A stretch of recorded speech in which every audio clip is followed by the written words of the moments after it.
భారం మోచున్న సమస్త ప్రజలారా నా యొద్దకు రండి, నేను మీకు విశ్రాంతినిస్తాను అని వాక్యములో ఉన్నది.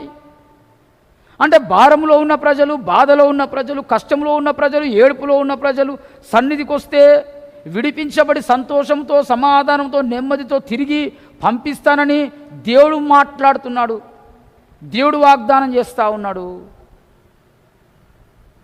ఇంకొక చోట ఏమున్నది? బాధతో వచ్చిన వారందరూ సంతోషంతో తిరిగి వెళ్ళినారని ఉన్నది. దేవుని సన్నిధికి ఆనంద గృహం అని పేరు.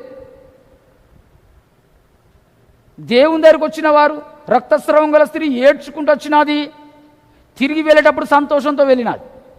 గుడ్డివాడు ఏడ్చుకుంటూ వచ్చినాడు, తిరిగి వెళ్ళేటప్పుడు సంతోషంతో వెళ్ళినాడు. కుష్ఠరోగులు ఏడ్చుకుంటూ వచ్చినారు, తిరిగి వెళ్ళేటప్పుడు సంతోషంతో వెళ్ళినారు. అన్నా శిలోకు ఏడ్చుకుంటూ వచ్చినది, తిరిగి సంతోషంతో వెళ్ళినది. పాపాత్మురాలైన స్త్రీ ఏడ్చుకుంటూ వచ్చినది, తిరిగి సంతోషంతో వెళ్ళినది.